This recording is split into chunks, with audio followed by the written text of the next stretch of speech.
Assalamualaikum warahmatullahi wabarakatuh. Shalom, Om Swastiastu, Namo Buddhaya, dan salam kebajikan. Halo sobat-sobat semua, selamat datang di podcast Ngabzil, ngobrol bareng Zia, Lydia, Cihuy.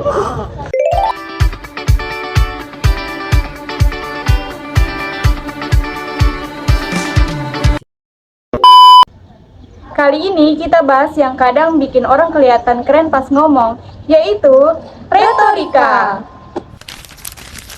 Pertama, asalnya retorika tuh dari mana sih, Zia? Dari Yunani, Lid. Jadi dulu tuh dipakai buat debat di forum publik.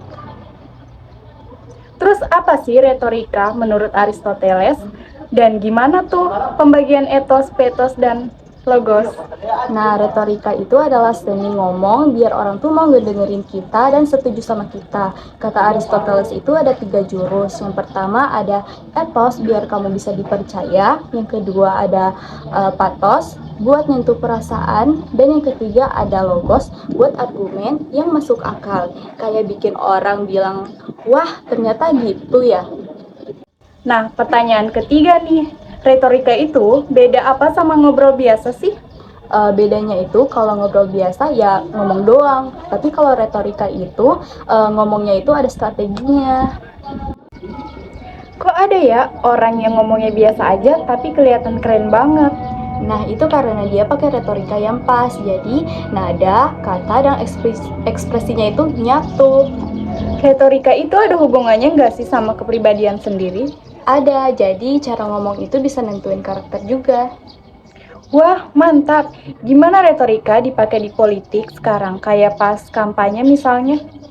Kalau politik mah wajib, jadi pakai etos biar kelihatan jujur, terus pakai pathos biar rakyat itu semangat, dan logos buat janji-janji kelihatan logis.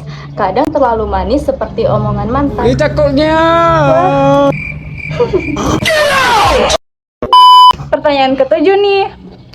Emosi penting gak sih dalam retorika itu? Penting, tapi jangan sampai ke bawah banget, tetap tenang.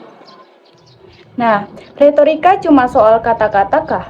Enggak dong, jadi bahasa tubuh dan ekspresi itu nentuin juga. Media sosial itu gimana pengaruhnya sih ke retorika? Medsos itu bikin retorika versi cepat, jadi hanya butuh caption singkat bisa viral. Tapi awas loh, jangan sampai buat berita hoax. Poinnya dapat banget. Gimana sih cara latihan retorika buat orang biasa? Latihannya tuh gampang, kita bisa ngomong di depan cermin, baca pidato, atau buat video di TikTok. Atau kalau mau serius, kita bisa ikut komunitas debat. Nah, pertanyaan ke-11 nih. Retorika itu di pendidikan kayak di sekolah tuh gimana sih? Penting banget, jadi pakai etos biar kelihatan pintar, pakai pathos biar menarik, dan pakai logos biar argumen kita kuat. Dijamin pasti guru atau dosen kita langsung senyum. Strategi keren tuh. Bedanya retorika persuasi sama informatif itu apa sih, Zia? Nah, kalau persuasif itu kayak ngajak orang, contohnya, ayo beli ini. Terus kalau informatif itu cuman kayak ngasih tahu, contohnya ini barangnya, kayak gitu. Pertanyaan ke-13 nih. Budaya sama bahasa ngaruh nggak sih ke gaya retorika? Banget. Contohnya orang barat itu ngomongnya lebih to the point, sedangkan kalau orang timur itu lebih halus aja. Gitu. Gimana pengaruhnya AI ke masa depan retorika?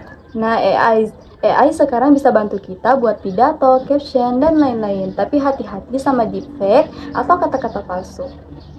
Setuju banget. Pertanyaan terakhir nih, kenapa retorika penting buat pemimpin di era digital? Karena pemimpin zaman sekarang itu gak harus bisa kerja doang, tapi harus bisa ngomong. Nah, retorika bisa bantu mereka buat bisa dipercaya, semangat, dan tetap tenang di waktu krisis. Kalau gak, bakal kalah sama netizen.